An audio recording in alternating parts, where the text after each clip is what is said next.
Okay. Janeway, Spock's beard, Lorca's acting very weird. Captain Pike, Sisko's wife, Klingons and the afterlife. Boimler, Tendy's dog, Ransom is very hard. Spore Drive, Black Alert, Giorgio has gone berserk.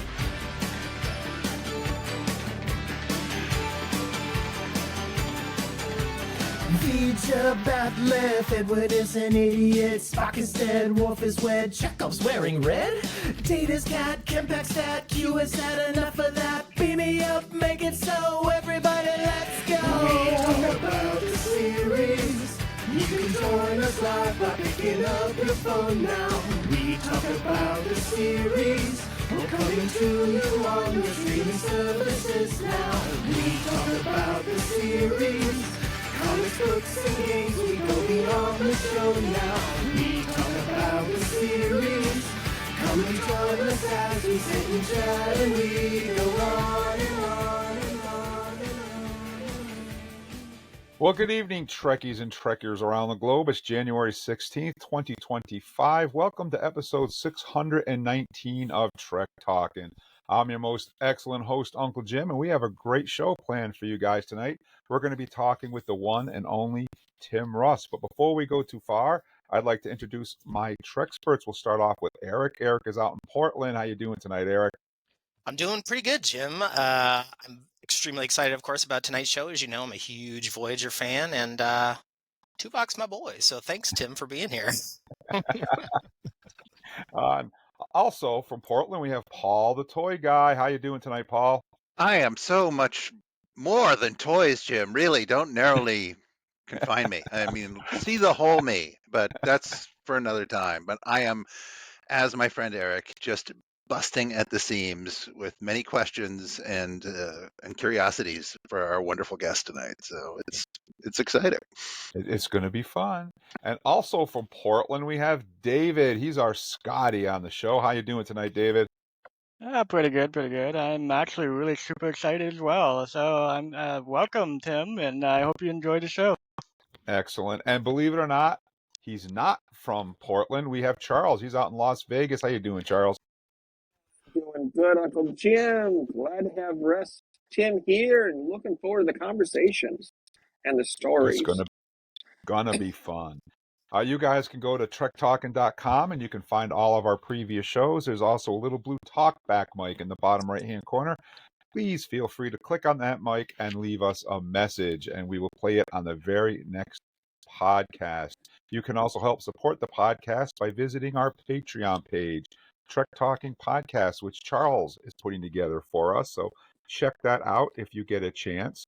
And let me see. There's one thing I got to start off the show with. I got to say, happy birthday to Star Trek Voyager, which turned 30 today. Believe it or not, it was today in 1995 when Caretaker aired. And luckily for us, we have Tim Russ with us to share with us. That was just a stroke of luck, by the way. That wasn't planned. It just happened that way. So happy birthday to Star Trek Voyager. And we have Mr. Russ here to celebrate that with us. So I just want to fill you guys in a little bit. Everybody knows that Tim played Mr. Tuvok, and he's been involved in Star Trek. And we're going to talk about a lot of that tonight. But in 1995, he also co-wrote a story for Malibu Comics, Star Trek Deep Space Nine, number 29 and number 30. So he's also delved into some comic books, and he performed voice acting roles as Tuvok for the Star Trek video games Star Trek Voyager Elite Forces and Elite Forces 2. He's also a director, and he starred in the fan film series Star Trek of Gods and Men, which, by the way, was filmed right here in Ticonderoga, not too far from where I'm sitting right now. And he also co-starred in Star Trek Renegades and reprised his role as the voice of Tuvok in the massively multiplayer online game Star Trek Online. So welcome to the podcast, Tim. It's great to have you here. Thank you very much for having me, guys. Thank you. And I want to start out by asking you a question about a little tiny part that you had in a little tiny movie quite a while ago, which I'm sure you get asked about a lot. And I just want to know what it was like working with Mel Brooks on Spaceballs.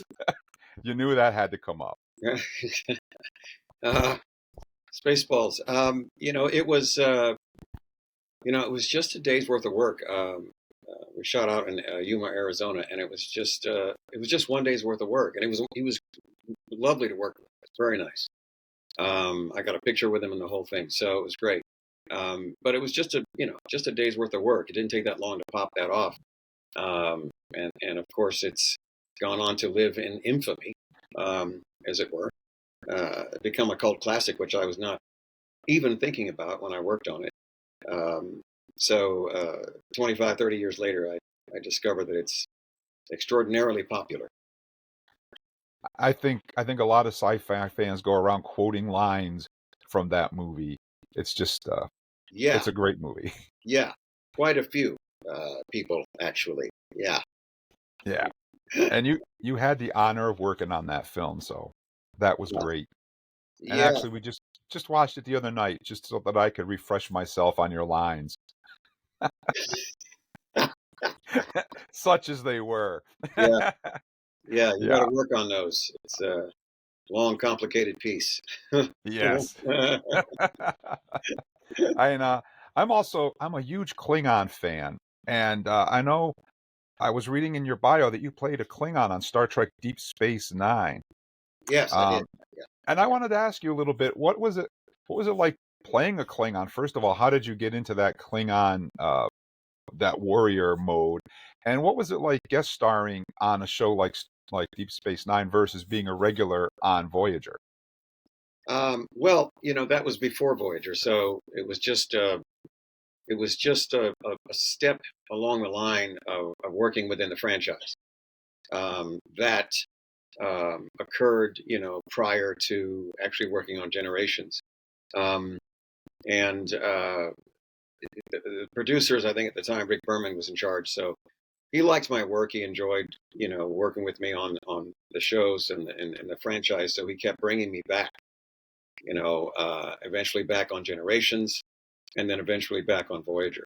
And I was lucky enough to be available and to be right for that role in Voyager when they put it together. Nothing but timing on all of that.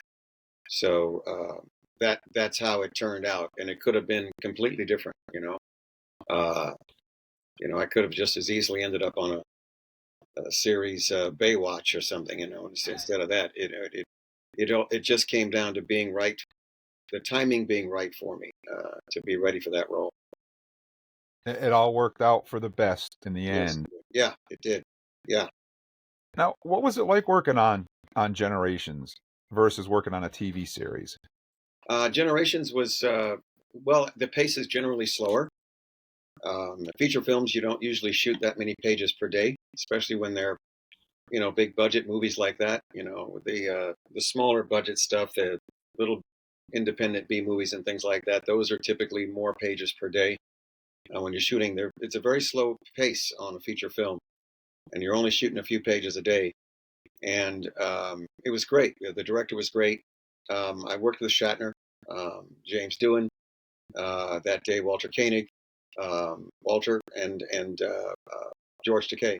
So it was great to be on the bridge with all of them and to be able to take part in that feature. Ironically enough, playing a tactical officer in that, but as a human, not as a Vulcan. But it was great. It was very easy. It was very smooth. Um, and at the time, I was working on Generations. At that time, that week, Berman walked up to me two different times, and said, "We're working on a new series. That we're going to be casting in the summer of the next year." And so he said, "I'm interested in having you read for one of the roles." So he told me that when I was working on Generations. So I knew that something was coming down the line. Certainly a potential for another, perhaps a full-time job on a series, a Trek series, because he did tell me that was a good possibility it was going to happen. Now, when Star Trek Voyager did the episode Flashback, you had the opportunity to go back and work with George and the late Grace Lee Whitney. What was that like?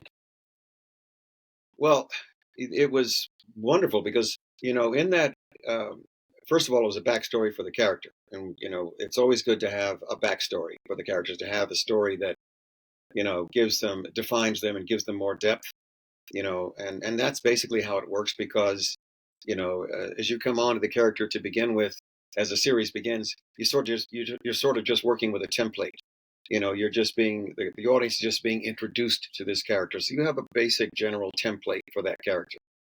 And I had the fortune of having Nimoy's work and a couple of other Vulcans here and there that I could sort of base the template for Tuvok's character on, so I can get off, out of the gate and off the ramp, at least demonstrating, that I knew or could portray this character so that the fans would believe that it's a Vulcan character. It's got to be specific. I can't just go in there, doing whatever I want to do. It had to be basically within that model, within that mode of what that character type is like. Otherwise, nobody's going to buy it. And certainly the producers may not like it either. So it had to be reliable, it had to be believable as a Vulcan character. And that was great to be able to pull it off and keep it consistent. And then I think from there, flashback was the backstory, because the writers are going to start writing for you after they see what you do on screen and watch your character on screen. Then they start writing storylines based on the way that you're portraying this character. And flashback is the backstory. So I've got a story that explains where I came from. And all the characters kind of get that backstory thing in almost all the series. And it was nice to be able to work with George on that episode, because when we shot it, the director did not want, he initially did not want to use footage. We were going to use stock footage from the film, from the movie, and only show the angles that I wasn't in on the bridge, and then pick me up with just single shots in a different part of the bridge and cut those into the sequence. That's how we were planning on doing. And the director wanted to shoot the entire sequence all over again from scratch. So we did. So we shot that sequence based on what was in the film, but we shot the whole thing, from the ground up, which was interesting. It allowed me to have more freedom on the bridge, so I didn't have to be stuck in one place, etc. So it was cool. And working with George, of course, is amazing because he's wonderful, and so easy to work with, so genuine, so gracious, and to have the honor of working with him in that sequence was just a blast. It was wonderful. Now, were you a Star Trek fan before you landed the role on Voyager, and did you have any idea that you would be talking about this character 30 years later? Well, at the time, when I was growing up, we only had 3 channels, as it were. So for all the youngins out there, we so there were a number of series that were playing all the time, and Star Trek was one of them, the original series. I can tell you as much about Star Trek, the original series, as I can about Andy of Mayberry or Twilight Zone or I Love Lucy or Gilligan's Island. I've seen them all a million times, so I was very familiar with Star Trek prior to doing this. I'd obviously seen the series for years. It was that's all we had to watch. There was no VHS, there was no streaming, there was no cable, there was nothing except reruns. That's what we had. And one more thing, I wanted to ask you about working on Star Trek fan films, in particular of Gods and Men, up here with James Cawley and Ticonderoga. Yeah. How did that come about, and what was it like working on a fan film versus working on Voyager or Generations? Well, the Gods and Men, I was just a phone call that came in.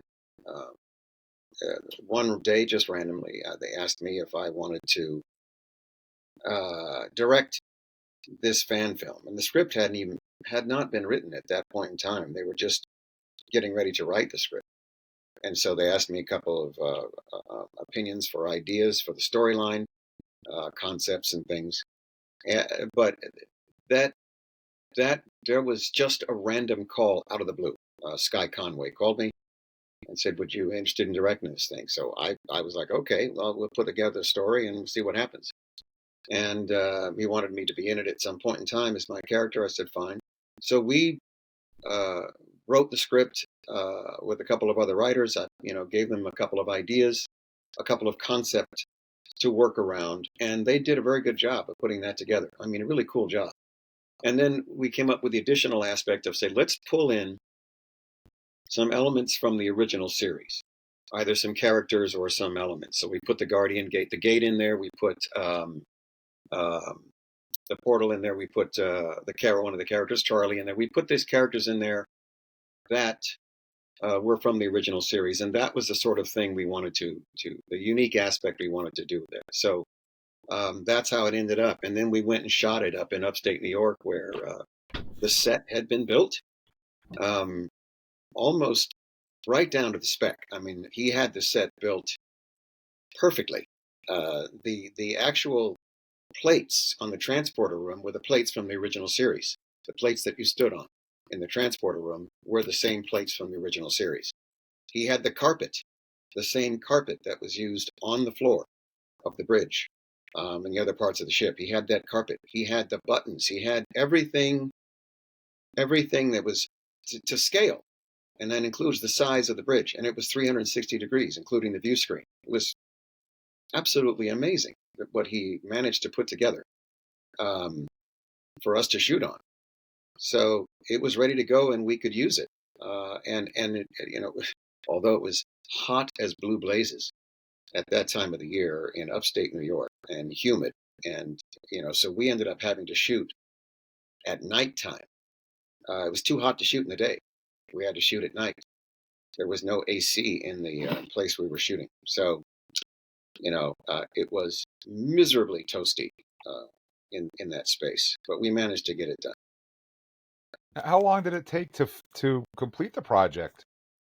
We shot about 8 days or 9 days out in upstate New York, and then we shot another 3 days.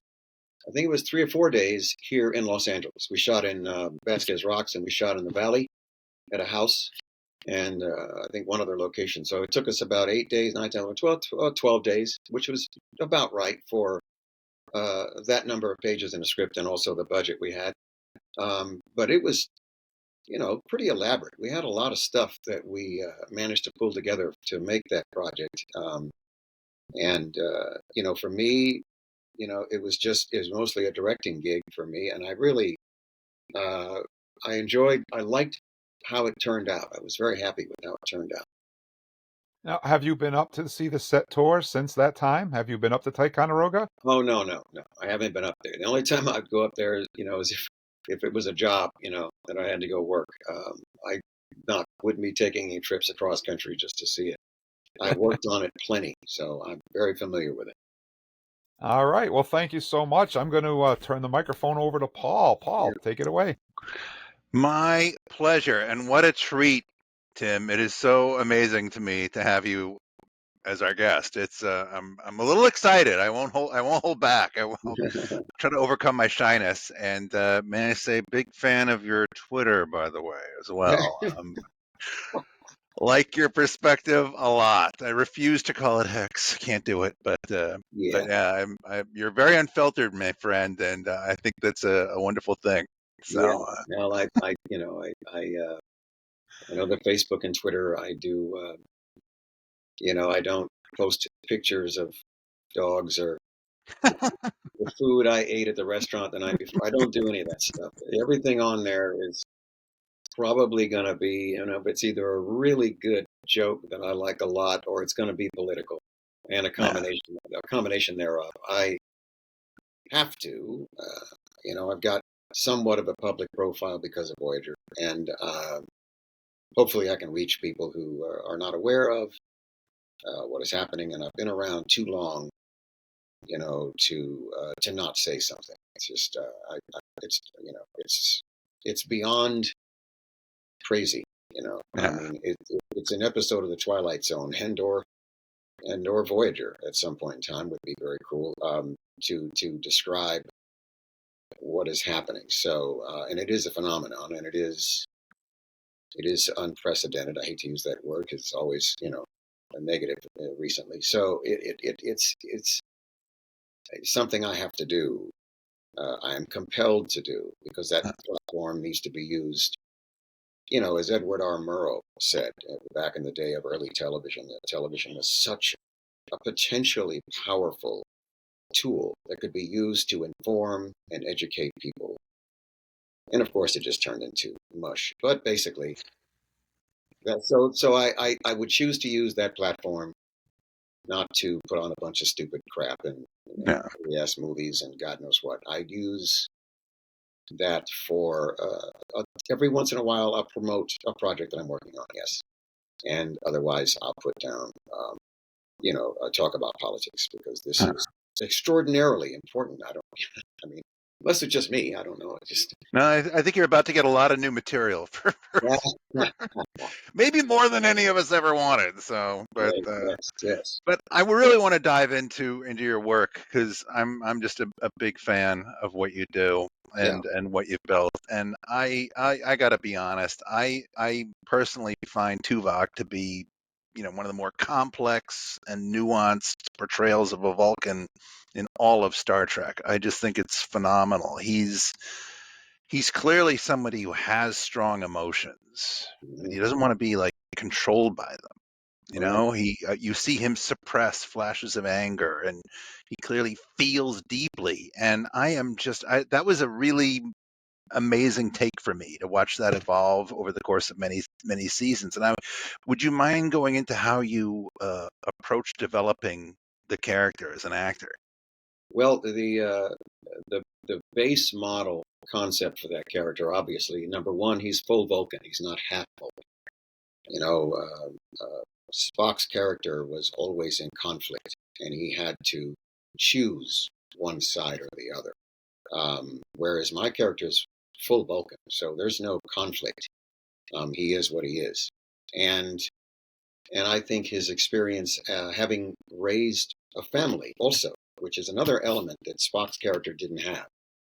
I've had children. I've got to raise a family, so that, as I think you, as a human being, does change you somewhat. When you have kids, it changes you. And I think that element sort of played another layer in his character. On top of that, the Vulcans are always suppressing emotions. They are not without emotions. Their emotions are more volatile than humans on a massive scale. But they train to meditation and things like that, use that to suppress those emotions. So to me, it was much more interesting to watch him just walk that line, and ever so subtly, as Bob Picardo would say, you play King Lear with an eyebrow. It's basically what you're doing. It's just very subtle in how you react to what human beings around you are doing. So if it's something you're being annoyed with, or something that's making you angry, and that's just enough so that the audience can see it, but it's not displayed, full out. And that was, to me, what would define him as the character. And that's what I worked with the writers on as well. Yeah. Amazing. And just to watch that evolve over the course of years is just it's such an exciting thing to watch. And I don't know that this is always the first thing that people would focus on when they're talking about Tuvok, but I find him you were just talking about how he reacts to others, right? Or if he's annoyed by others. And I just find Tuvok to be like the master of deadpan humor. I mean, he's just the way when he will I'm reacting, but I'm not reacting. And it's just did you start off including that aspect of the character, or did it just sort of evolve over time? Well, basically, as I said before, I started off with sort of a template for that character, and I think it was a little bit more. It wasn't as pronounced at the very beginning, because myself and the writers were just getting our footing, and that's the way it is for all the characters. You're just starting to get your footing. You're establishing that character. So out of the gate, the storylines were more focused on what was happening to us and the ship, and what my orders were to do this and that, and then eventually, being in the situation we were out in the middle of, uncharted space and just light years from home. That relationship with people on the humans on the ship is going to change over that time. It's inevitable. That's going to change. His character, he has to deal with Neelix. It's the first person that Neelix meets on the ship, and we have something the entire time he's on there until he leaves. So all of those things are introduced to this character along the way. And again, the writers will put together the stories to flesh out that character. So from the very first episode to the very end, very different. We see all kinds of things happening, in that time frame between the beginning and the last episodes of Voyager. I mean, we even explore dementia with this character, which no one's ever seen the Vulcan character before. We explore Ponfar with another Vulcan. How does he relate to another Vulcan during Ponfar when that Vulcan is going through that process? How does he relate to people, a situation where a woman is very much in love with him, and he cannot return her affection. I mean, all those things, the choices he makes to counteract the commands of the captain. He has his orders from the captain, and he disobeys them in order to save she and Chakotay, or to save her. Twice I did it during the series. I disobeyed her orders, and was reprimanded for it. But that's, to make that choice, to do that, when you would think that he wouldn't, just based on his, logic as a base, that he would not do that. He would follow the orders without any question. And twice in the series, he broke those orders, reluctantly so on the second time, but he still did it.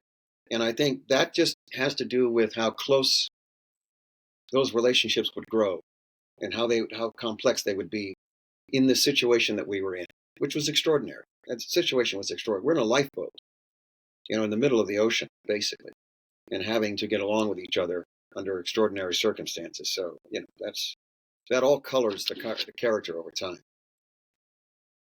And it's just fascinating to me, though, because I think that's one of the reasons I think, we talk about the different alien races on Star Trek, right? The Klingons and the Vulcans, but it always ends up coming back to, like, this is a way we're looking at ourselves, and a different way of looking at the aspects of humanity. And I just think it's endlessly fascinating. You were talking about Neelix a minute ago, and I love their dynamic and their relationship, right? And I feel like in a lot of ways, Tuvok is, he kind of, to me, is like he's the crew's conscience sometimes, right? And I don't know if he maybe even start to be written to be like the audience's conscience sometimes. There was this one episode, I think it was, I don't remember what season it was. I think it was Elogium. And you're talking to Neelix, and he's like, why would you teach a daughter anything different than you would teach a son? Yeah. Right? And I feel like that's kind of, like the audience can benefit from hearing that in addition to Neelix. And Tuvok gives great objective advice. He's got like a really good perspective that I think people keep wanting to hear. And I'm like, do you think did you see him as like the moral compass of the show? Well, he's certainly the commentary.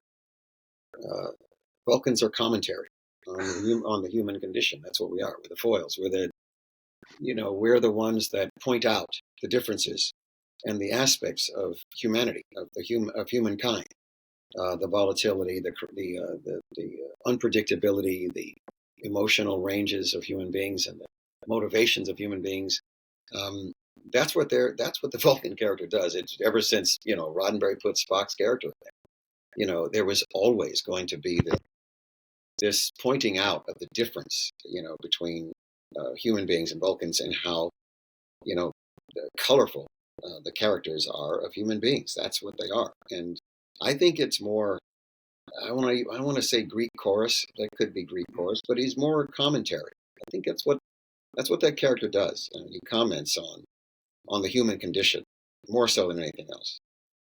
It's just moments where he's it's almost like he's having a reaction, and the only one who's seeing his reaction is just us as the audience. It's like the person he's like, I don't want you to know what I'm thinking, but it's almost like he'll turn away from them, and Oh yeah. you could just you communicate volumes with no dialogue. It's just amazing. So Yeah, you have to, like I said, everything is very subtle, and it is readable. You can read it, and he's not a robot. That's the difference. I mean, if he was an android, yeah, you're not going to see any of that. If he was a machine, he's a Vulcan with emotions, and they do have them. You know, that is the difference. Yeah. But when you're vexed and you don't want to show that you're vexed, it is incredibly entertaining. I'm just like, Because it's going to be there just under the surface. Yeah. I've got other Trek experts lining up to get to you, Tim, but I want to ask you one other question, unrelated to. I don't think it's related to your time as Tuvok, but I'm not sure, so I better find out. You have quite the reputation as a citizen astronomer, my friend, and is that an interest that you had prior to working on Star Trek? And as a follow-up, what is the astronomical events are you most looking forward to in the year ahead? I started working as involving myself in astronomy 35 years ago, so it would have been well before Voyager. I was completely on my own. I did not have a mentor. I didn't have anybody that introduced me to it. I've always been a fan of space science. I've enjoyed studying space science and following space science. And so at the time, I thought, I'm going to go out and buy a telescope, and I'm going to go out and I'm going to look at celestial objects. And after seeing the planets through the eyepiece of a telescope, I was hooked. And my primary goal is visual astronomy. That's what I do the most. So it's a telescope with an eyepiece, and that's basically it. I don't do astrophotography to speak of in terms of spending all the time and money doing that. I like to look through the eyepiece and see the objects that are happening. And the main thing that I look forward to all the time in doing this hobby, besides just going out in general and using the telescopes I have for stargazing, what I really look forward to are the special events. So, for example, when Shoemaker Levy 9, the comet that broke apart and collided into the surface of Jupiter, at the time I had a telescope, that was large enough to see, the spots that were left behind by the impact of that comet on the surface of Jupiter in real time. So that was absolutely amazing to me to see that. But that's once in a lifetime that you're probably going to be able to see, two celestial objects collide with each other like that. It's very rare. And although Jupiter basically is, our savior in terms of being crushed or hit by things, because Jupiter absorbs all of those things all the time. Not big enough to see, but it's there as our guardian. So that and comets, which are special events, as they come by. I've imaged about 3 or 4 of them just recently. I love to see the comets, either naked eye or again by imaging, and also Mars Close Approach, fascinating, every 17 years.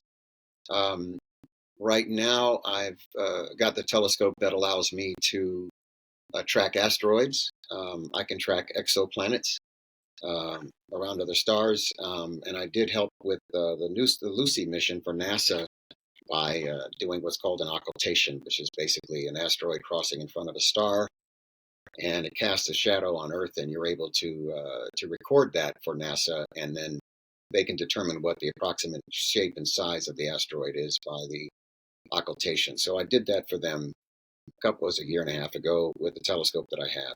So, to be able to do these really special events, when these special things occur, that's the reason why I really, really enjoy participating in the hobby.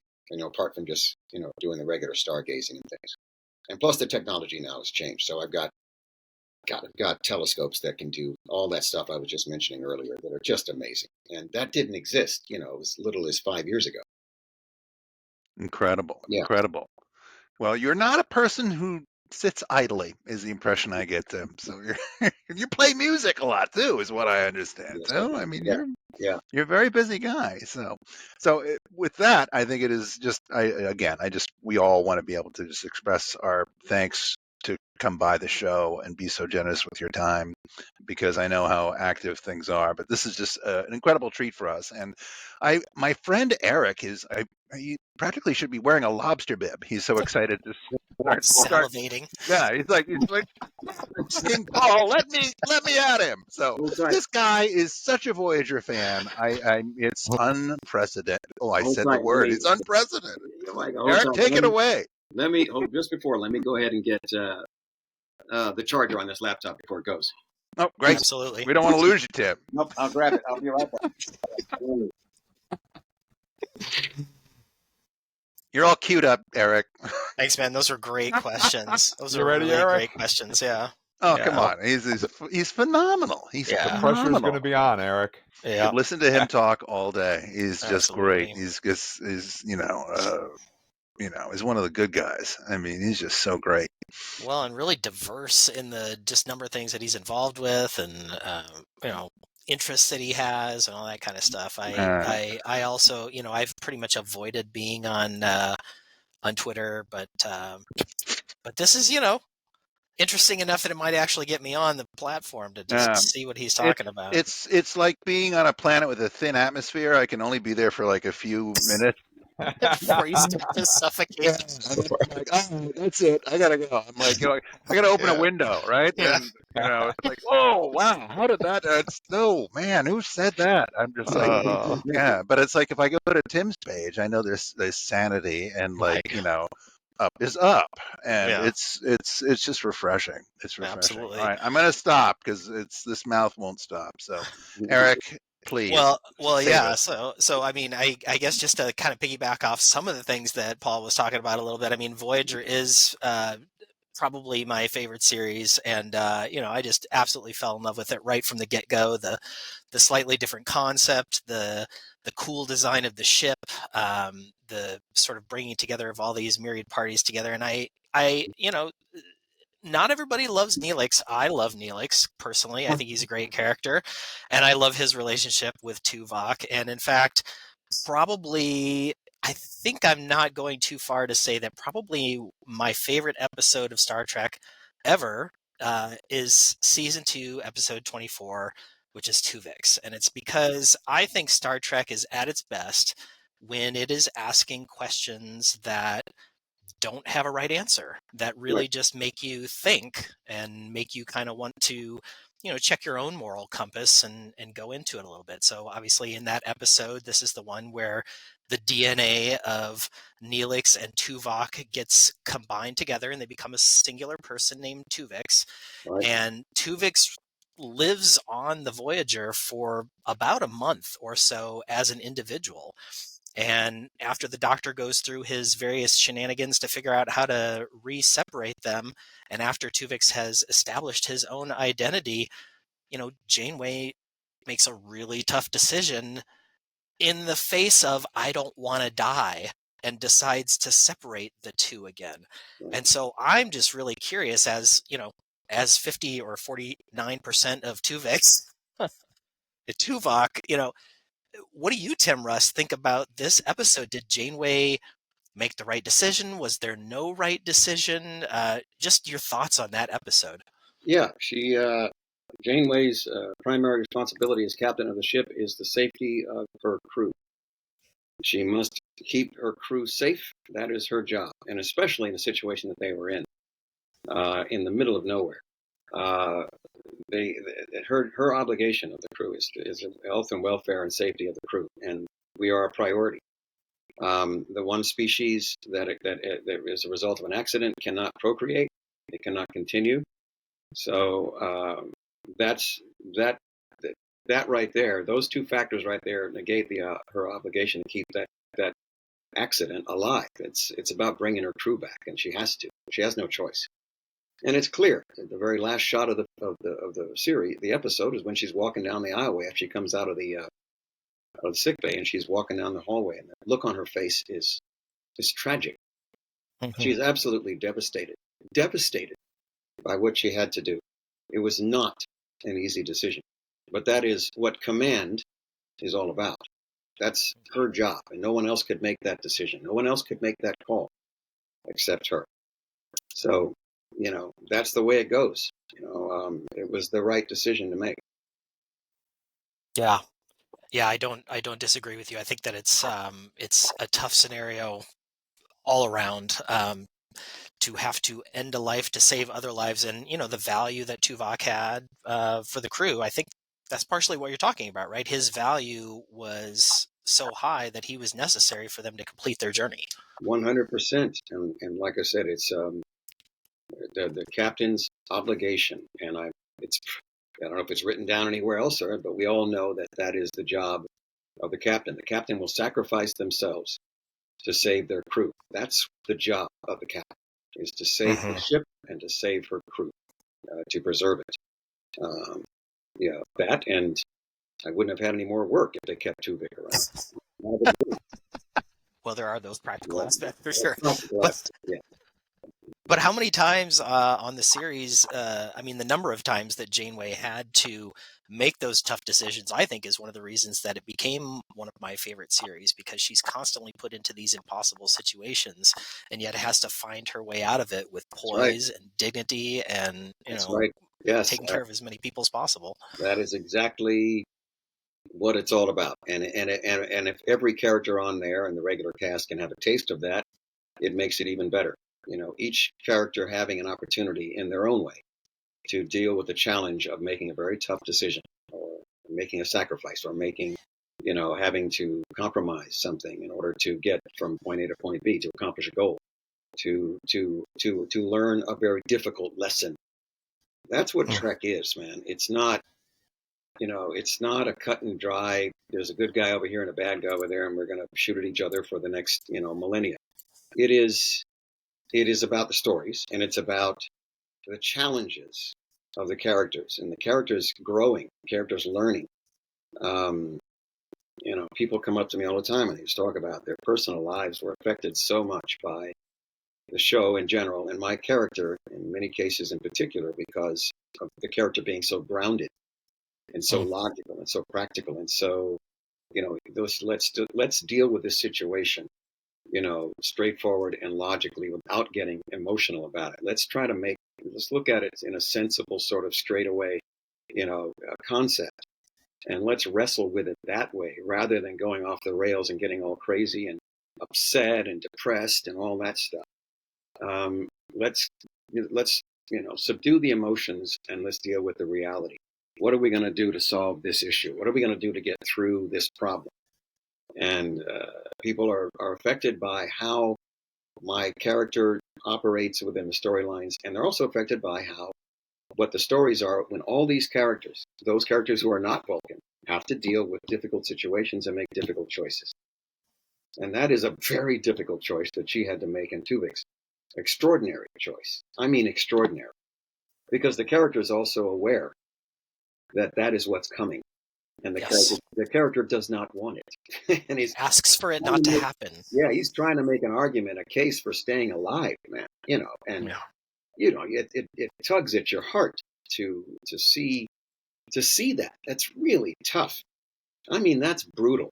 And people, if you're watching as an audience and you're going through some stuff, that's difficult, and a decision has to be made that you may not want to make, or a choice you have to make that you don't want to make, or whatever it might be, you're watching an example of it play out in the storyline, and I think for some people it can be very beneficial to see that just happen within a story, and to be able to maybe adopt some of that courage, or some of that fortitude, to carry that out. Yeah, and the idea of the greater good being more important than the individual, of course, that's a theme that shows up throughout Star Trek, myriad times. I know the first time that I remember seeing it was back when I was a kid. We used to watch at the public library old episodes of Star Trek, the original series, on 16 millimeter film. And one of the episodes that I saw over and over again was Devil in the Dark. And that idea that there was this creature that nobody understood, that the Enterprise crew used their special skills to, make, to connect with, and to sort of make part of part of their normal paradigm, even though the thing was so outside of what anybody was used to and was actually causing trouble for these miners on the planet and that sort of stuff. Star Trek just does such a great job helping you connect to other people through its stories. Yeah. So, I guess if I want to pivot just a little bit, maybe away from Star Trek, and talk about a couple of the other things that you've been involved with. So, a few years ago, there was a fun movie put together that you were part of called Unbelievable, and I have to say that I thought that movie was great. I completely loved its quirkiness. Its audacity, its raunchiness a little bit. And I was just kind of wondering what that was like to work on such a quirky film like that. I mean, what was the set like? Was it just party town all the time, or what was that like? It was Unbelievable was just that word, unbelievable. It was. You got to be careful with titles of projects. You don't want to put them out there like that, where they can be used 3 different ways. It was it was crazy. It was just crazy. All I can say was crazy. There were so many elements about that thing that were abnormal, as it were. The director was, I think it was his first time doing any of that before, so it was very strange, dealing with the inexperience of shooting. There was the script was that thing was shot over a period of 2 or 3 years. It wasn't all done at once. They shot it over a period of time, and working the actual days of work were an absolute kick, because all we were doing was goofing off most of the time, and having a laugh. So the actual work on it was a breeze. It was very easy.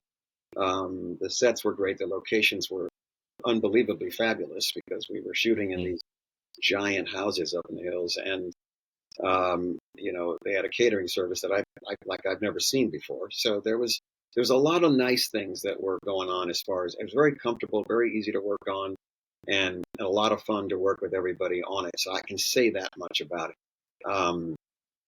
After I get my work done, man, it's behind me and I'm on to something else. I can't speak for the end result when it's done. So that's up to the people like yourself that watch it, and either you like it or you don't. But the actual working on it, it was as loose and haphazard as it could possibly be. Yeah. That's awesome. Did you get to meet Snoop Dogg along the way, or? That was shot later on, because okay, months later, almost a year later. Yeah. Well, if it wasn't the disorganization, sort of, I guess I'll say, of that being shot over so much time, comes through in the film, which I bet it does. There was only 5, 6, 8 different versions of the script that was just rewritten and changed. Oh my gosh! Added to and subtracted from and whatever. There was never a solid concept for that entire thing. So Yeah. Well, as Trek fans, I mean, we just like seeing all of our favorite characters in various cameos and sort of the ridiculousness of it all. So I can appreciate that at some level, for sure. There's some ridiculousness, that's for sure. Yeah. That's the word I would use, ridiculousness. Well, I guess pivoting back to something that was actually a pretty darn good film that you got that you were involved in back in 1986. You got to play legendary blues guitarist Robert Johnson in the movie Crossroads. Yeah. And I love that movie, and I'm just wondering what that was like to work on that movie. It seems, it was very cool. I got to work with Ry Cooder to get the slide guitar stuff down. And I learned the song, I sang with the song, played the song when we did it live. There was some other stuff we shot that wasn't in the film, but, it's just at the beginning to establish that character. And even when I'm playing, I play a couple of his songs live when I play with the band. So to be able to do that on screen and play that character was a real kick in the pants. I really enjoyed that. It was wonderful to be able to have that opportunity to do it. Yeah. That's something I'm very proud of. Yeah. So you learned how to play slide for that film? I learned how to play slide specifically on that song, because Robert Johnson's version of Crossroads is very, very different than like Clapton's version or the way that I play with the band. It's very different. It's almost a freestyle improv sort of thing. And so it was very tricky to learn the way he did it. It's a lot looser and a lot more freestyle and improv than it would be, because it's just him and the guitar, and there isn't a particular beat or groove that he's going to. It's freestyle. So it took a minute to figure out, it's also detuning. You got to tune the guitar in order to a certain way in order to get that for the slide to work properly. So it was cool. I enjoyed working on it. I enjoyed getting a chance to play it like that. Have you played guitar your entire life then? 50 years, roughly. 50 years. 50 years. Did you take lessons, or did you just sort of pick it up and learn it along the way? Yeah, when I started, I took lessons when I first began, and then immediately, shortly thereafter, I was playing in bands. And a lot of guitars, that's how they end up starting, is they just get into a band and you start playing, cover tunes and all kinds of stuff like that you like to play, and then you pick up bits and pieces along the way. Just certain styles, and then you try to define your own style at some point. And in that 50 years, I wasn't playing consistently. There were breaks in that time where I wasn't playing, and also I was playing a lot of different styles over that 50 years. I was playing, everything from hard rock back in the 60s, 70s to R&B with big bands with horn sections and things, to folk, rock, acoustic, singer-songwriter stuff, and then top 40, and then eventually my own stuff. And what I do now is B-side covers, blues and roots music. So I've had that, it's been a long, long path, as it were.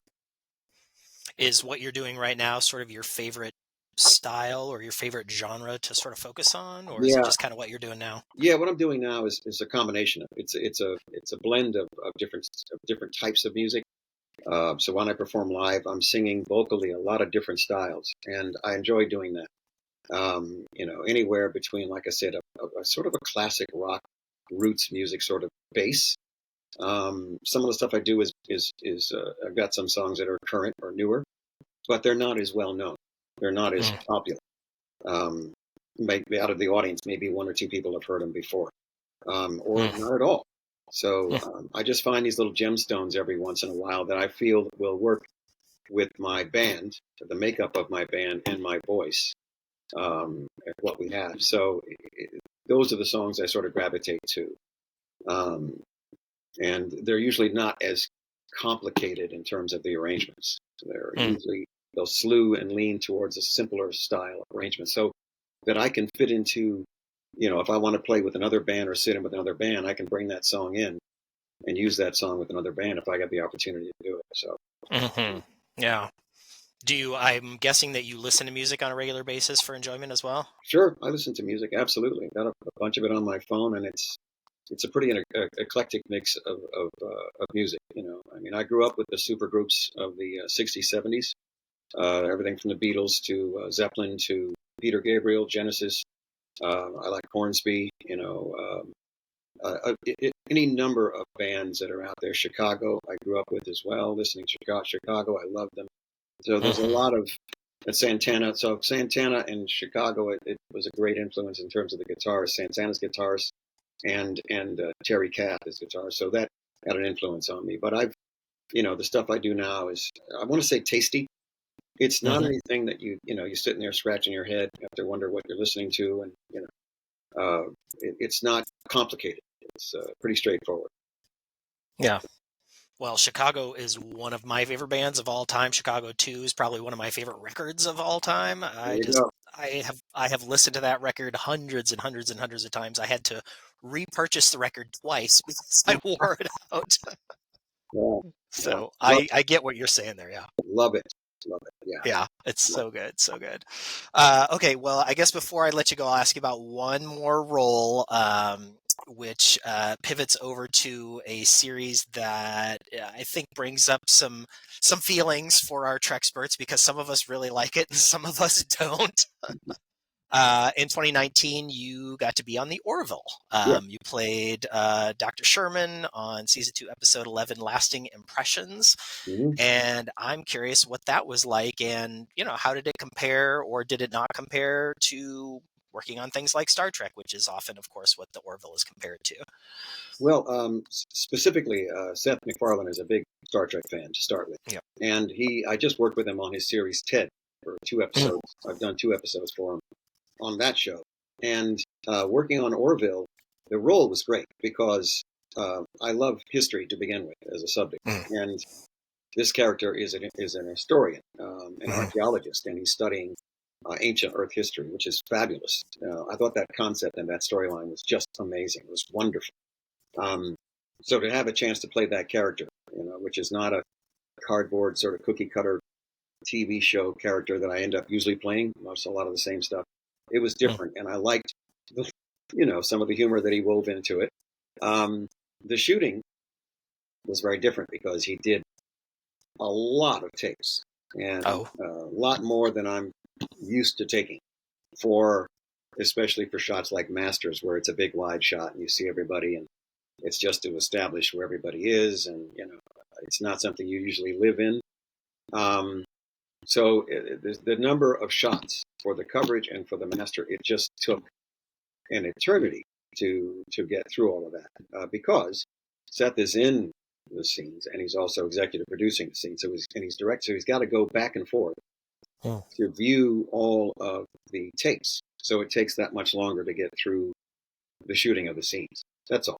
I mean, that's what stood out as far as mechanically working on the show. And we had a director on Voyager who did the same thing. We had one of the guest directors who was also one of the supervising producers. He would come on and direct. And we knew what was coming that week because we knew we were going to be doing 12, 15 takes, of every angle or more. Wow. To get whatever he wanted, because he couldn't make up his mind which take he wanted. It was just, and it drove us crazy, because you don't need that many takes. So to get what you need. And, he would just do it over and over and over and over and over. And it would just take that much longer to get through the day, So, yeah, that's the only thing. But I loved that episode. I loved the character on Orville. I loved, working with Seth. He's still wonderful, just wonderful. When I worked with him just recently on Ted, it was very different. It was just a few quick, we just let the camera roll. We just, pick it up, do it again, and we're done. And it was a much different pace, and it was it's a comedy, so it's a little bit more fun. So, yeah, yeah, I enjoyed. I hope to work with him again at some point in time. Well, he seems like just a fun person to be around, which I would imagine actually makes it a little bit more palatable to just be in the same room for a while. Fabulous. He's wonderful. Just wonderful. What sort of director are you? Are you sort of that more efficient type where you have it in your head, you know what you want to do, and you just go out there and you knock it out? Or that's correct. I shoot Clint Eastwood or George Clooney style. I've worked with both of those directors, and it's I'll get 2 or 3 takes that I like, and then I move on. So, if it takes a few takes to get those 2 or 3, then that's one thing. The actor may want an extra take. I'll give it to them, no problem. But if I get 2 good solid takes, maybe 3, depending upon how complex the scene is, how deep the scene is, I'm just going to get that on each angle of the camera. So there's, that's not just one angle. And if it's a master with no cuts, I'll get 4 or 5 of those, maybe 6. Because I don't have any cuts. So I've got to make sure that if it's a long shot with no cuts and no breaks, I've got something I can work with. I generally don't beat it like a dead horse. I just don't do that because it wears the actors out. It takes longer. I've got to make the day. So yeah. Yeah, and the quality of their performance likely goes down as the day gets longer as well. If you keep doing it over and over again, and it wears them out, and you don't need that. You need it while it's fresh. You're going to get that second or third or fourth take's going to be the one. You're typically going to like. Fantastic. All right. Well, I really appreciate being able to talk to you. It's been a really special treat for me. I'm going to go ahead and pass this microphone over to David. Very good. Yeah, right. Hey, thank you and welcome to our podcast. I just want to take some time and welcome you to Memory Lane. I hope you enjoyed the slideshow. But yeah, so I just have a couple of questions. Mine isn't as sophisticated as my others, but I did have a couple that I wanted to ask. And can you tell us what it was like working with Picard on the TNG episode Starship Mine? Oh yeah, hold on a second. Hold on a second. I'll have to bug out for a second. I got to take care of something right quick. dim line coming up here. Hold on a second. All right. Awesome. I love talking about Starship music. Mine. I love talking about music with Tim Russ. Like that, when he said Chicago, I about pooped my pants because that is one of my favorite bands of all time, and Santana. And I had another Santana record in addition that I also wore out over time and eventually replaced on CD. I did not replace that one on vinyl, but I'm on my third copy of Chicago 2 on vinyl right now because that record is unbelievable. Yeah, I have quite a few Chicago in my collection, and love some of the old stuff. Love some of the new. Love some of the later stuff. Yeah, when CDs came around, I started collecting them, and I think I have 30 different albums of Chicago's on compact disc. And I'm not really sure how many they have. I mean, they are one of those bands that has a lot of sort of greatest hits albums and that kind of stuff too. But just original, music albums. There's probably at least 30 of them. I know that's how many I have. So, such a great band. Yeah. Genesis, Peter Gabriel. Yeah. Some good stuff. Some good stuff for sure. Yeah. Should we also welcome some of the audience that are in with us, or is that gonna? Nope, nobody showed up. Oh, nobody showed up. Nobody's well, in. there's two in the audience right now. Yes. And if you click on looking at it, one's named Charles and one's named David. I wonder who that would be. Oh, never mind. Andy's here. I don't see Andy. Oh, is Andy? Oh, now it's giving me a whole bunch of people. Yeah, Andy should be in. I do have a question that somebody recorded for us on our Trek Talking page, which I'm going to play for Tim. Excellent. Yeah. From Nice. a fan, That'll which be is good. cool. Yeah. So Andy is in the chat room right now? Andy is in there. Nice. All of a sudden I had 2 and now it's popped up to 9. Okay, good. Wow. Yeah, that's good. That's good when that happens. Yeah, back here. Hey, welcome back. All right, David. Okay. Let me start over with my question here. So, can you tell us what it was like working with Picard on the TNG episode Starship Mine, and again later in the Picard series of season 3? Well, the Starship Mine, I worked that week only with Patrick Stewart. There was nobody else there in the cast because it was mostly he and the terrorists on the ship. So I got a chance to sit and talk with him between, lighting setups and things like that, which was great because I had never met him before and worked with him. So he was wonderful to talk to and spend time with offset. And of course, just getting the scene done, everything worked out very smoothly. So it was a kick. It was nice to have a chance to break into the franchise, working on that episode. That was the first one I did for Rick Berman and the franchise. And they liked it enough that they ended up bringing me back again for the subsequent episodes on the other show. So it was very cool. Picard was different only in that I think that day I was working with Jonathan. I think Jerry Ryan was there as well, but I didn't work with her directly. So all of her material was shot separately. But I worked with Jonathan that day because he ended up taking my place in the chair when they do the transformation. So it was very cool to have a chance to come back and work on that show in the near the end of the third season of the episode of the series. And they didn't tell me hardly anything about anything on that because they were paranoid about any of the story getting out, especially because it's a twist with that character. So they kept all that very close to the chest right up to the last minute on that. And that was for both of those episodes. Oh, wow. Yeah. Cool. Anything memorable to share from behind the stage, any of those episodes, or? Not really. It's pretty straightforward, man. If I'm on set, I'm sitting down waiting for the lighting to be done. I'll be talking to Jerry or talking to Jonathan or something, while we're just waiting, and that's it. There's, there's not a lot going on if you're shooting single camera on a project, you're either in your trailer waiting for the lighting setup to happen, or you're sitting with the other actors in a space where they've got your set chairs and just waiting for, and shooting the breeze until it's time to go back on. Unless you've got a shitload of dialogue, in which case you got to make sure you've got your speeches or whatever is your lines together and you're working on those. That's basically all that happens. Wow. Cool. Well, before I go on to my other questions, I did actually have something to talk about with you. Because you mentioned before that you were a space enthusiast, like you look at the planets and the celestial objects and everything like that. And so I myself am somewhat, I grew up like that, and I actually had bought my own telescope at one time, and I was looking at all that stuff. And so I didn't go as far as you did, of course, but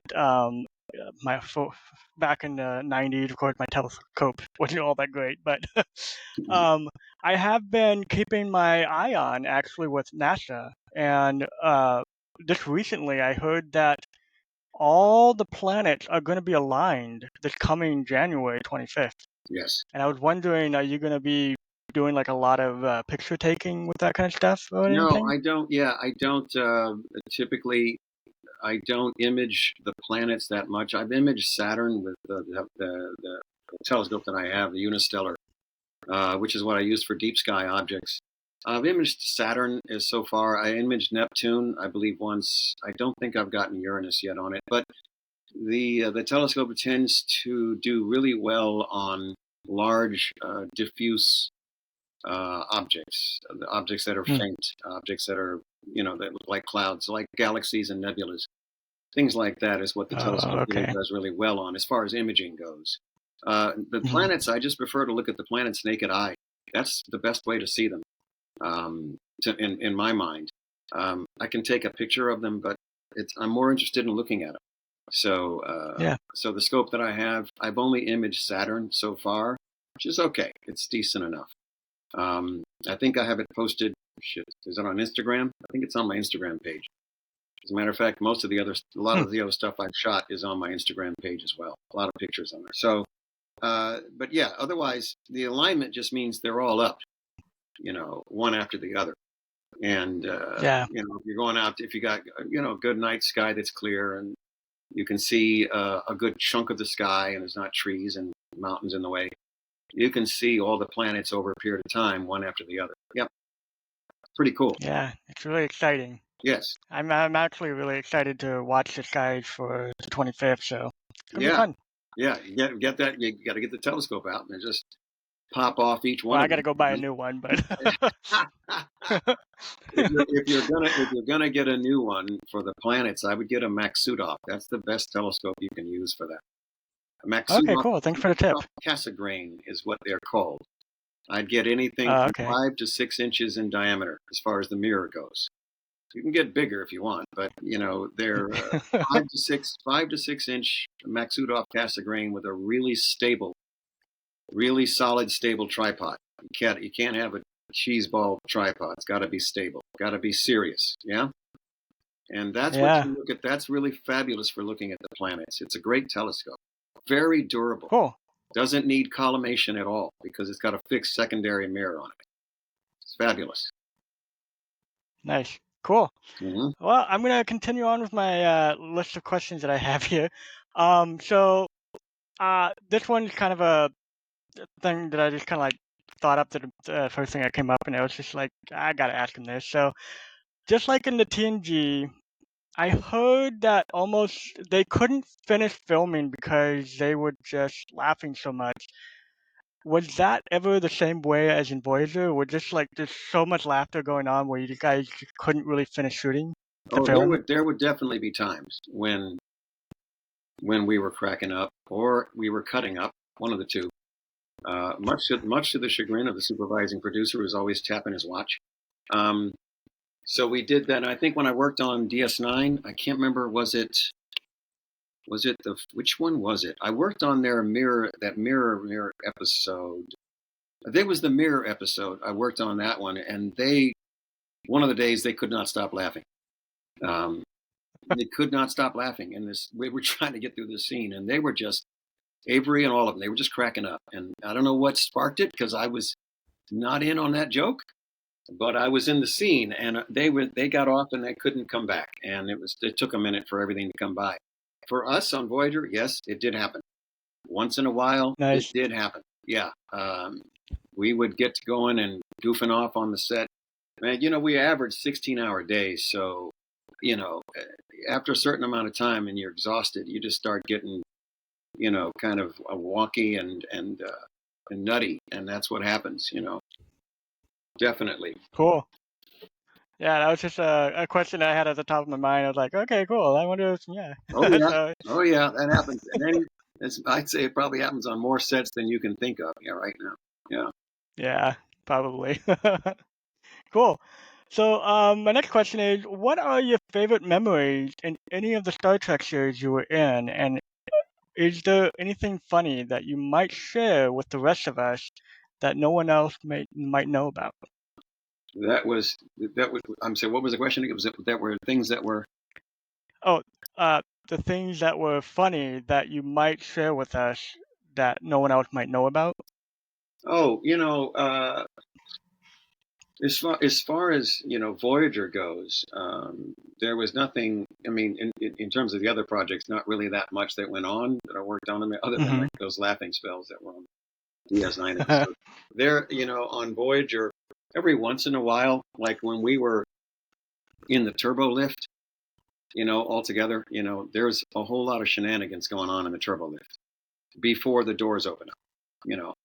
And so we would be in there cutting up and grabbing each other's ass and doing whatever, in the turbo lift just before the doors open up. And when he says action, everybody straightens up and walks out. But if you see those scenes every once in a while, you can imagine what's going on behind the doors before they open.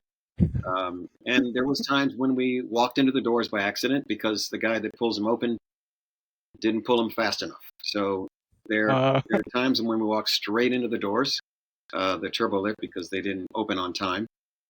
Props that were dropped or whatever, every once in a while, or didn't work.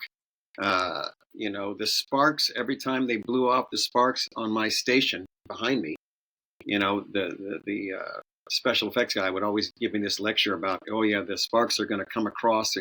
We got the cannon set here, and it's going to shoot this way, and it's going to spray over here, and it's going to miss you completely. Well, every time he did it, it didn't miss me completely. I ended up burning my ass with the embers on my chair, almost every time. Whoa. Yeah, even though he told me, and I would just say, yeah, whatever, and it's going to happen. And sure enough, it always happened. So that was always the case. Yeah, there's little things. I mean, not too many practical jokes. There's a couple every once in a while. We do some practical jokes, on camera while the camera was running. That the episode, I think there's a couple of them that were actually online. You can actually see them on YouTube. The ones that had the practical jokes or gags that went on, they're on there. And I think we did one in Innocence. We did one upon one of the Doctor's fantasy episodes. We did a couple, and so there's stuff that's actually out there that were deliberate jokes. But without that, yeah, sometimes we'd end up like doing a musical number on the bridge, like we're Beltran would break out into something, Katie would break out into something, we'd break out into some kind of musical song on the bridge. And again, the supervising producer's like, oh my God, we got to get through the day. And we would just do it because we were tired, we wanted to get, Yeah. home at some point in time. Yeah. Is that where you whipped out your guitar and just started playing? I never brought the guitar. I did bring my telescope once, though. Yeah, no. Oh, nice. Cool. Yeah, so my next question is, okay, so we kind of already established that you were kind of a Star Trek fan from the beginning. So which Star Trek series is your favorite? Well, it's hard to say because I didn't watch that much. I haven't watched that much of the newer reboots. I've only caught a few episodes here and there of Next Gen or DS9. So the original series, I think, because because they were breaking ground on some of the concepts that had so much social commentary, and I was watching them when I was growing up, so they would have had more of an influence on me at the time. So I thought those are pretty cool. I think out of all of them, that might be, if I had to pick one over, probably my favorite. I think right behind it is some of the Voyager episodes, just because of the concepts that we delved into, which were pretty cool. I mean, everything from origins to, there's religion, there's, concepts and theories about things that go on that which is part of the lore of Trek. That's what Trek is all about. So I think the original series would be first, and then just behind it would be the episodes of Voyager. I haven't watched that many of Deep Space Nine or Next Gen, which came out prior to my series. I haven't seen that many. But I'll tell you what, the ones I have seen have been very good. Nice. Cool. Well, I just got one more question, and I don't know why I put this in there, but could you tell us how 7 of 9 had influenced the cast? Well, let's see. When Jerry joined the cast, I had a lot more days off. That was good for me. Oh. Didn't have to work as much. Yeah, she when she joined the cast, they had to focus on her character and get her character up to speed. You've got to get her character fleshed out and get her backstory and all that good stuff going, because she came in later in the series years. So that was fine with me. I thought it was fine. It was great. We had a couple of moments together, and her character was able to evolve, to becoming more and more human before it was over, which was what it was all about. To me, it was just, all those days of going in, all blended together. I cannot remember hardly any of them. As far as doing all the scenes and working on it, all that stuff is a blur because it's a long time ago. And it was such a routine. I had done it for 7 years. So it was everything, it all starts to become a routine. And single camera shooting is, monotonously boring. It's not exciting. The process is not exciting. 4-camera sitcoms with a live audience, that's exciting. If you want to work on a show, that's like doing theater and television at the same time. Single camera, anything is monotonous. It is tedious, and not a tremendous amount of fun. There are moments you might have where you can really do something interesting, or you have some freedom to do something creative and expressive and whatever. You might have some of those every once in a while. But at the end of the day, the process is not that much fun on any series, not just Voyager, any single camera series. All your single camera dramas, the ones that you watch all the time, the dramas are single camera. And even if they could have 3 cameras running, but there's still a lot of time spent doing this and doing that. It's very meticulous. It's also, if you have a big long speech that you made, and you made a perfect take of that speech in your mind, but the candle behind you was out of focus, they'll have to do it again. You see what I mean? And so you're working inside this little box is what it is. It's contained. It's all like that. I have to play and act opposite a piece of red tape on a light stand. That's what I'm looking at. That's what I'm doing at whatever emotional moment I have with that person. The actors, I can't see them because of the way the eye line needs to be, or the room and space that you're in and what you're working within. They may not be able to stand there because there's no place for them to stand. So I'm working with a piece of red tape. That's my eye line. And, for an actor, that's not easy to do. It's not as much fun as having somebody there to work with. And that happens often. It's very technical. It's all very, very technical. If you're slightly out of focus, you got to do the take over again. Just slightly. just a moment. If you lean forward too much, you got to sit still. You might block the other actor. You see what I mean? So you're thinking about all this shit. You got to hit your marks. When you walk in, you got to hit your marks.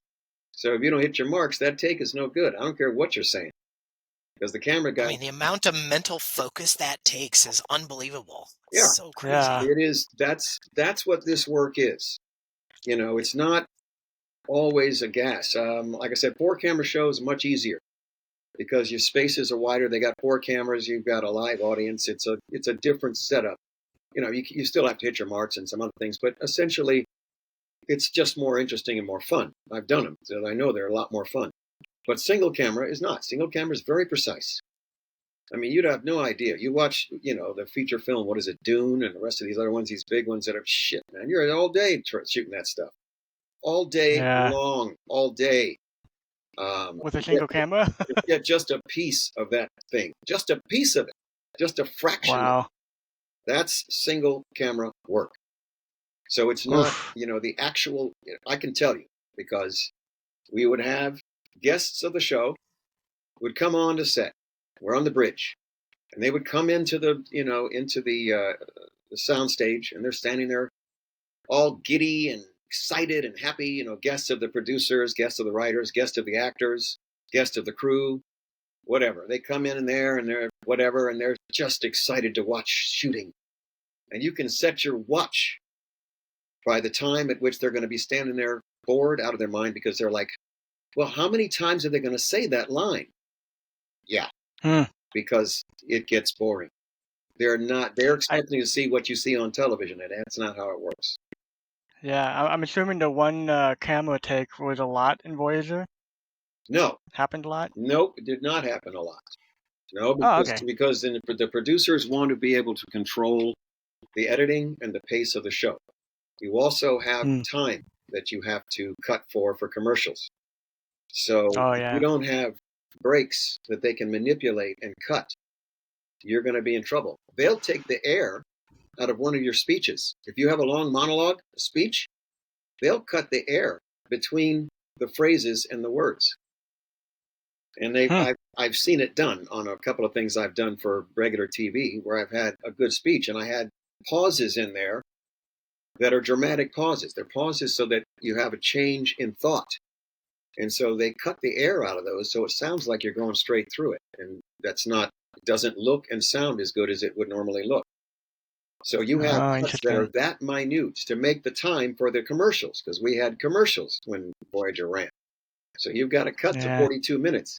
And so you need to be able to break up stuff in order to get it. I did a scene with a oneer. I think we did a oneer that was handheld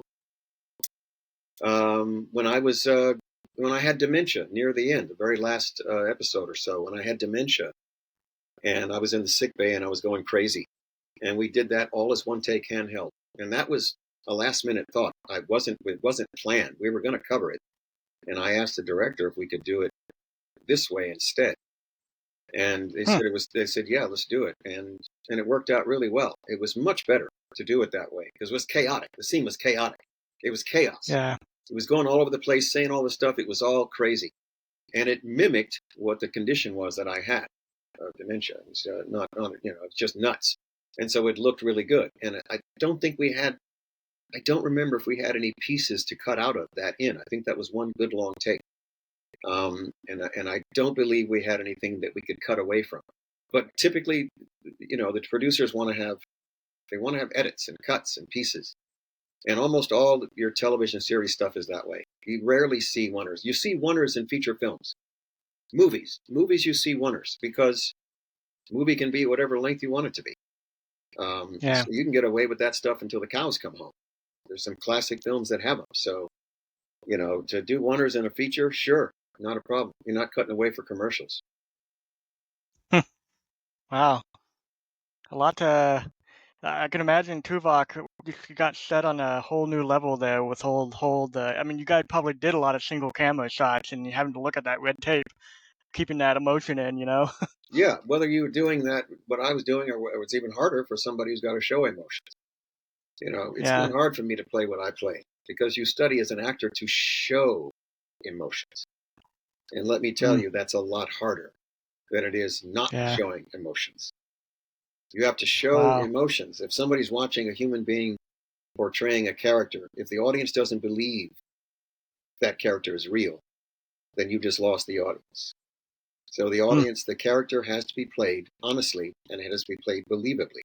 So if the character is feeling something, you have to show those feelings.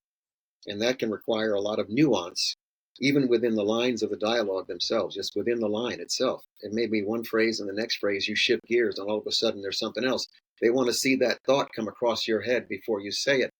All of that stuff you have to learn how to do as an actor doing human characters. My character didn't have them. I could roll out of bed, and do this with my eyes closed and an arm tied behind my back. It's easy.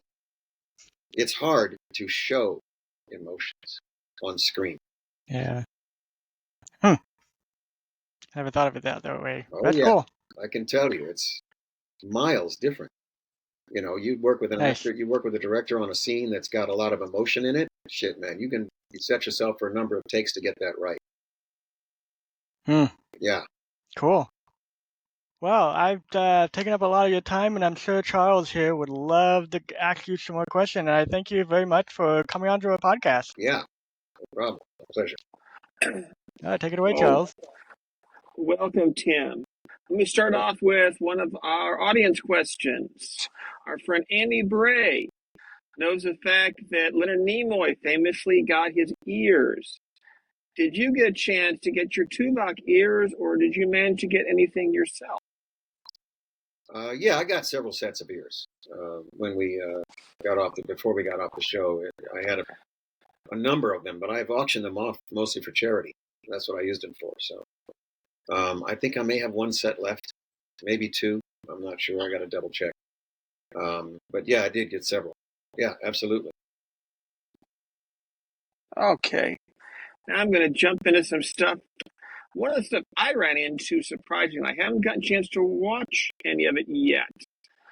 But I'm curious about your activity with Surge of Power. I know you were on Where There's Smoke.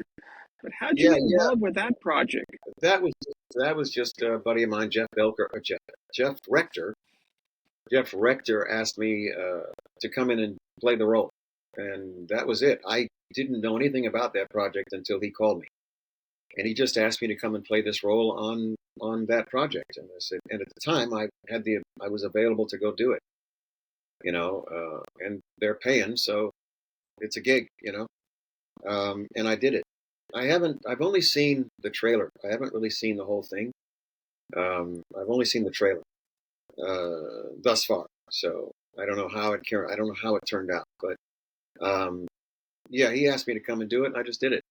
And I've done a number of projects that a couple of indie projects here and there that people have asked me to come and work on, and I'll go do them. If I have the time and the role's okay and it's written decently enough, I'll come in and do it.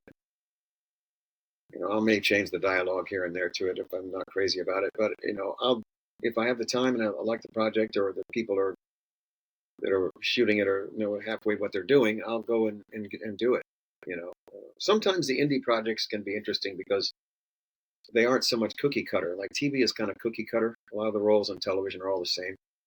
But the indie projects, the only thing about them is that you very often get roles that are outside the box. There's something different. They're like more character roles. And so once in a while, I don't mind playing those.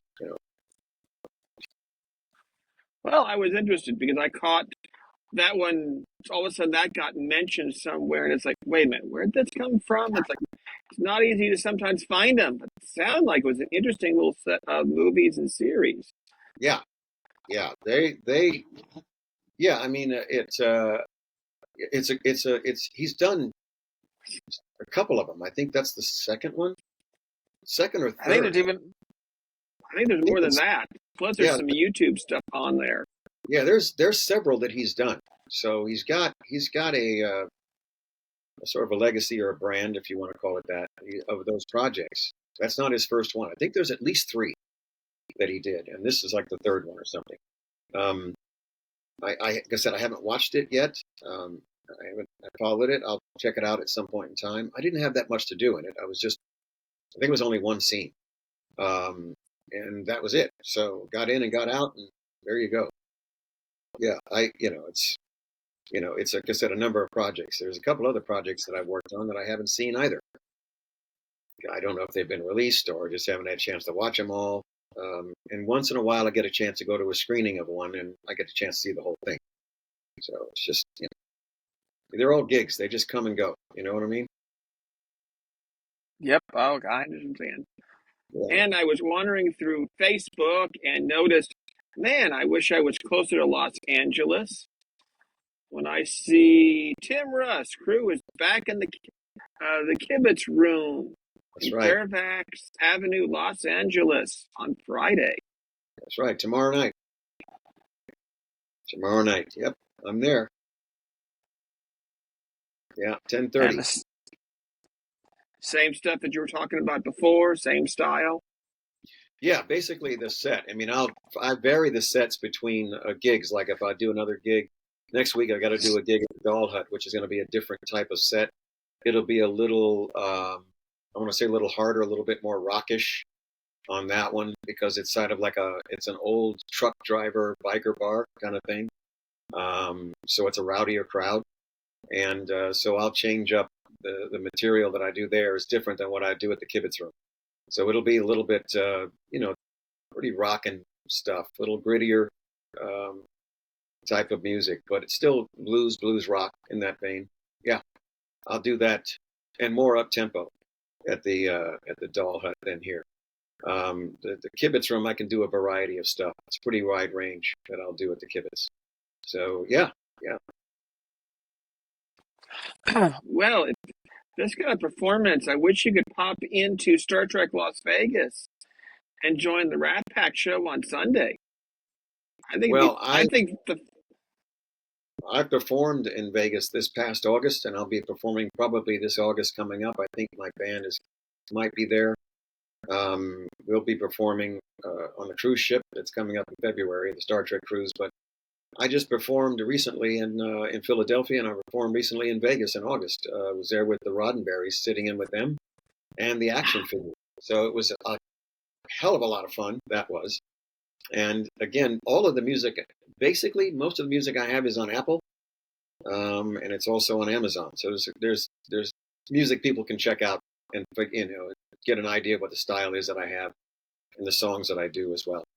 Like I said, some of them are mostly obscure B-side covers or songs that are on like credit rolls on a film. I might hear something I like on a credit roll on a movie, and I'll pick it off and I'll say, okay, let me do my own arrangement of it. I do a couple of mashups as well, which is two songs sort of singing one song with a different song's groove on top of it. So it's kind of different. I do one of those. I do two of those actually. So the stuff is pretty, it's eclectic and unique, but it's not something you can't wrap your head around. That's the thing. And it's not all my music. I don't write that much music. I missed the one with Roddenberry's. I would have loved to have seen. Oh man, that show is crazy. That's amazing. We're gonna be there probably in Vegas again in August. So, if I'm able to make it, I'm not working on something, I'll be there and I'll sit in with those guys, gigging at that place as well with them. It's at the Rio. We do a show.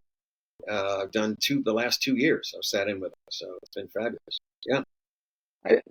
I knew about the Rat Pack. I didn't realize the Roddenberry did something else too. So I'm going to keep an eye out for that one. Roddenberry's. I'll post the videos now and then. I have a couple of videos on my YouTube channel, so you can check them out there. I've got a couple of music videos on my YouTube channel. One is called W-E, and the other one is called Lead Me Home. And those are music videos, very different, like, on opposite ends of the spectrum in terms of style, and in terms of what the songs are and what they're about. And those are on my YouTube channel. You can look them up. Anyone can watch them. Lead Me Home is one of them, which is a blues number, and the other one is called We. And the We is mine. That's my song. Yeah. Yep. I think at the end of the show, we need to get you to list some of the places we can find you. Oh, Definitely, you're on YouTube. I will pop up on YouTube definitely for that. yeah. Type in my name, and it'll be on there. The songs and things like that on YouTube. Yeah. Okay, do you have any future projects that you're working on or stuff coming up or you've just recently done that you want to talk about? Yeah, I've got a couple of my own, one is a biopic, which takes place in World War One. I've got a producer on the ground in Europe right now that's trying to work with a production company to figure out what the budget's going to be. It's around 5.5 million, 5.6. And we are just looking at a lead actor, potentially a good African-American lead actor for their lead role, who is interested. I'll be talking with him on Monday, and we'll see if he's interested. He played the villain in the Guardians of the Galaxy, the third one. He played the lead villain. So we're looking at him, Chuck Waldie. So he's interested in playing the lead role in this film. So we're looking at casting him for that and getting into development. That's a heavy lift. It's a period piece, so it's a heavy lift. It's going to take some prep to get ready and the right amount of money to pull it off. And the other one is called Myth, which is a contemporary creature flick. And it takes place in the city. It could be any city, but it takes place today. But it's a creature flick based on Greek mythology. And that's a Netflix budget of $5 million, which should be, hopefully we'll be shooting by spring or summer this year. They're in the process of also trying to get a cast member that Netflix really likes that they've worked with. And it's in a slate of 2 or 3 projects. So I think it's number 2 in the slate, 2 or 3 in the slate of movies that are going to do. So that's probably for sure going to happen. That's much closer to happening than the other one is. So those are the 2 projects I'm working on this year. And that'll be for directing. Sounds fascinating. I'm going to give you back to Uncle Jim and see if any of our hosts have any other questions. Yeah, so Tim, I have a question that was left for us on our Facebook page through our talkback mic. And so I'm going to play this question from this fan for you. Let me cue it up. Here we go. Where is it? Hi, this is Charlene from Washington. Mr. Tim Russ, what was your favorite episode on Voyager? And if you could tell us a little bit about some of the funniest times you had filming your scenes. Well, there's the episode that I would consider my favorites actually doubles as some of the funniest because of who I was working with. But I worked on Future's End 1 and 2 was some of my favorites to work on because we were outside the studio, which is a nice break, let me tell you. It was beautiful spring weather in Los Angeles, and we shot in several locations, including the beach, in civilian clothes. And I was riding around with Robbie McNeil and Sarah Silverman, the comedian. So let me tell you how much craziness that was, to be able to work with her for a solid week on this show in all these different places in Los Angeles, on a cool time travel sort of piece, which I love time travel. I think it's fascinating. So that was those 2 episodes, Future's End 1 and 2, were my favorite to work on. From my standpoint, I'm working on those episodes. So yeah, those are my favorites to work on. Absolutely. I enjoyed afterwards, I think, watching and listening to is Rise with Ethan Phillips, the episode Rise. I enjoyed that story. It was kind of a thriller mystery, and it was contentious between myself and Ethan Phillips' character as we try to figure out this, whodunit thing. It was very cool, and I enjoyed watching that episode. So both of those episodes were a couple of my favorites. Tim, do you enjoy being in front of the camera or behind the camera? Which is your favorite, acting or directing? Well, directing is I would prefer right now only because it's more of a challenge. In the sort of evolutionary scale of working in this business, it's more of a challenge because you have the entire canvas to work with. not just a piece of the canvas.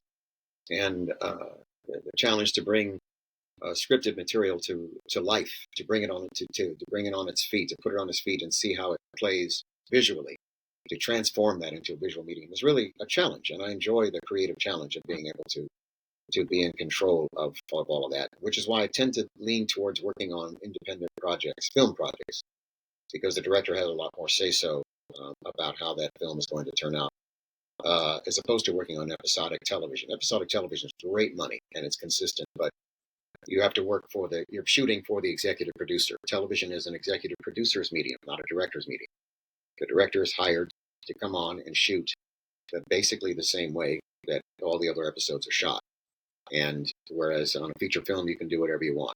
It's wide open. So creatively, you have a lot bigger latitude and a much broader canvas to work with. All right. Well, I think we're pretty much done. Unless Eric, or do you have a final question for Tim, Eric?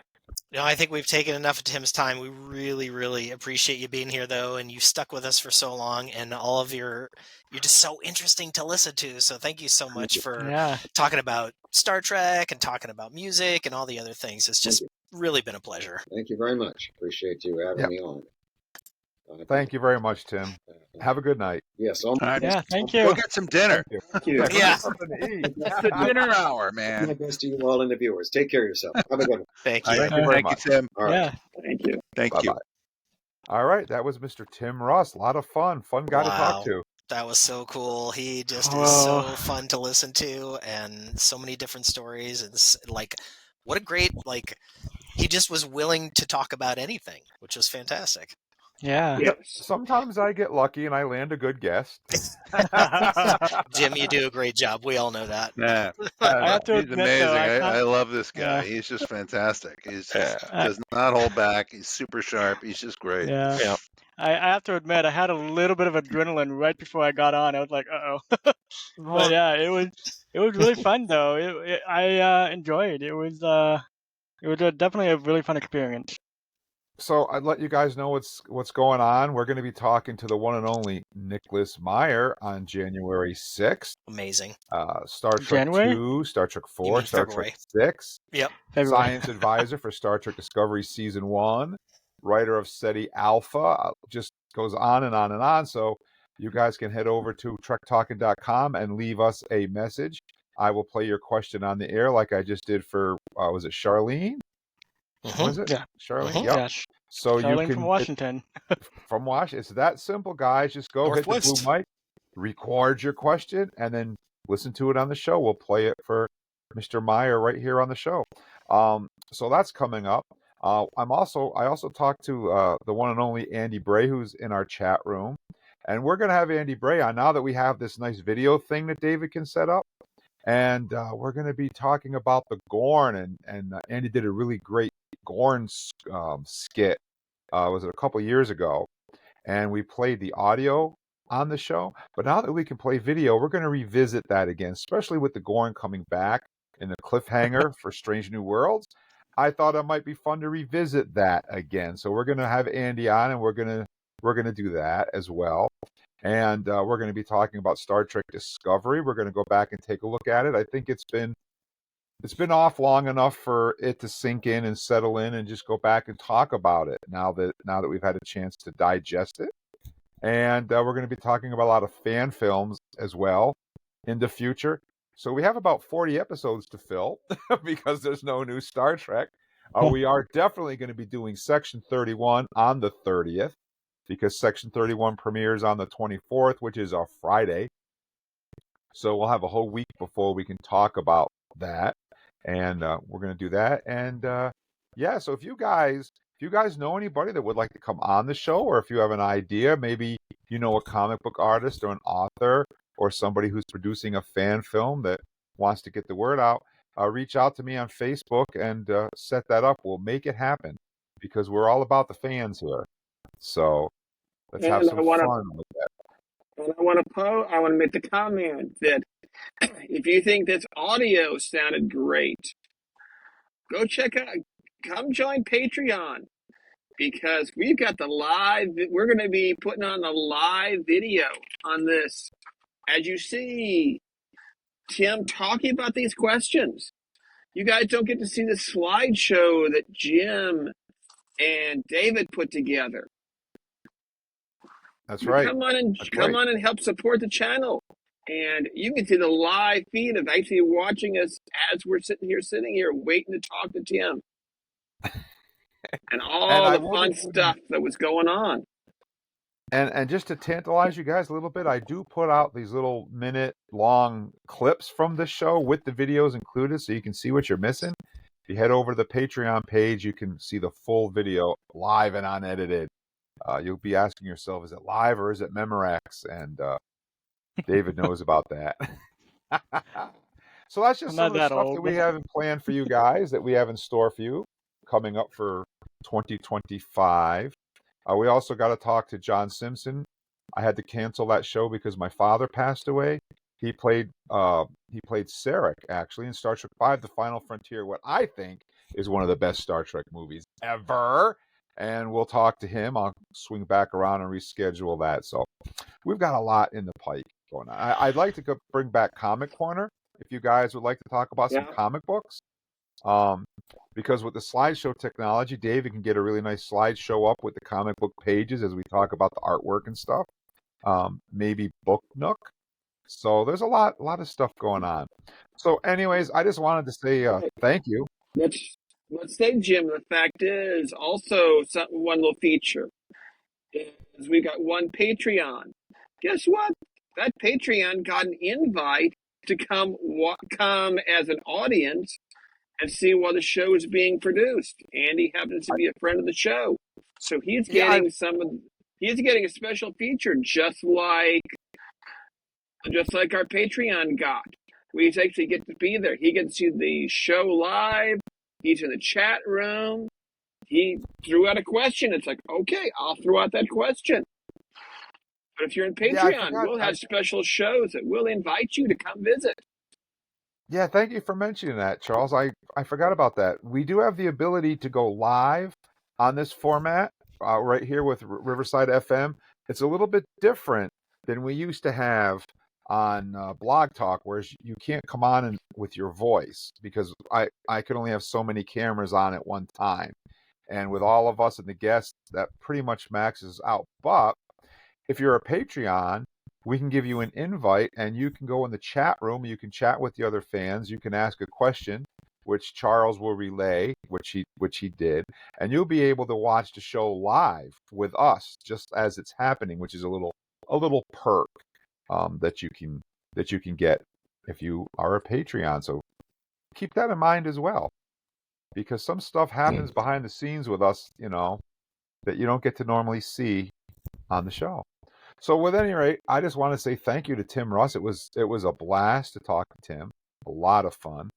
And I want to say thank you so much to Eric for hanging out and talking with Tim tonight and helping us celebrate the 30th anniversary of Star Trek Voyager. Thank you, Eric. Absolutely. I can't believe I didn't know that it was the 30th anniversary. That feels special. I feel like I need to go out and get myself a drink to celebrate. And that was tonight. that was right now. Tonight. Oh no, actually. Now they're all closed. Very cool. Yeah, that was tonight. What an odd. I mean, I couldn't have planned it any better. Sometimes you get lucky, Jim. What do you know? And thank you so much to Paul for hanging out and talking with Tim with us. It was great to have you on, Paul. Yeah, it's weird to think. It's like I couldn't believe it when you were mentioning the premiere, back in like '95. I'm like, oh my God, UPN. I remember that. It was just like, It was the fourth network. Oh God! Like predated, like it was like the first, like one of the first of all of the like horrific, iterations of like Beyond Network, like the WB, right? I mean, just like and all this crazy programming. Oh God! Yeah, well, you're welcome to it, brother. That's all I can say. But just if you like WB had Buffy, okay, come on. Yeah, if you like commercials, it's great. If you like fast food, it's awesome. But I was just like, oh my God! I just had a flashback when Jim said, the UPN. I was like, oh my God! What a great guest Tim Russ was. Oh my God, he was just awesome. I mean, just guys like that. I mean, put them in charge of everything. I mean, he's Yes, just please. super smart and aware. Tim Russ for and, president. yeah, I'd vote for him. He's great. I've also reached out to Todd Stashwick, who played the dipshit from Chicago in season 3 of Picard. And the big one is Kate Mulgrew.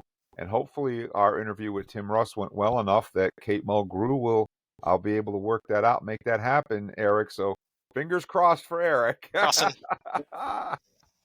Yeah, that'll be fun.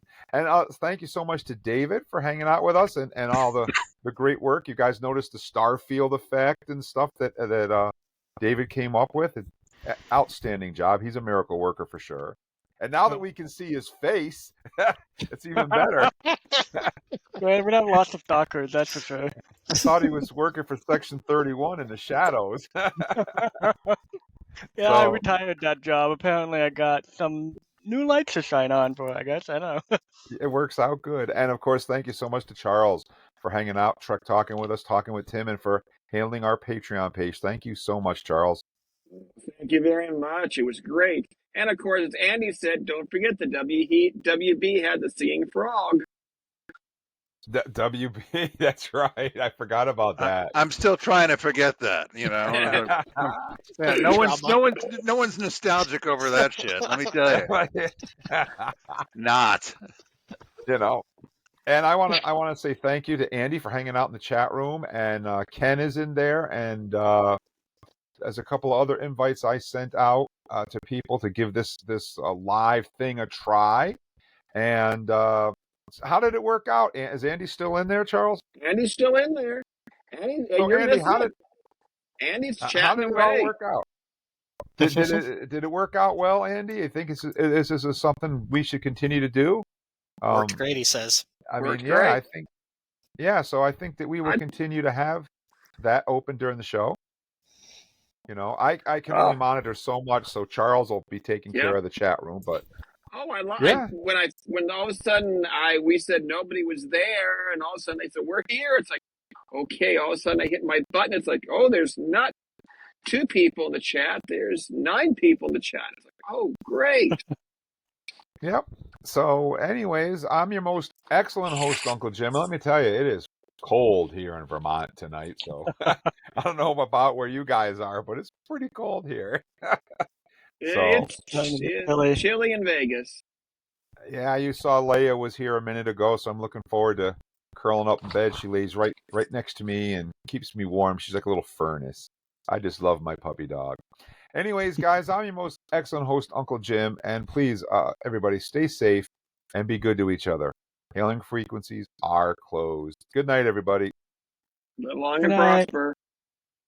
Night, y'all. All stations, ready for departure, sir. Some problem, Riker? Just hoping this isn't the usual way our missions will go, sir. Oh, no, number one. I'm sure most will be much more interesting. Let's see what's out there. Engage.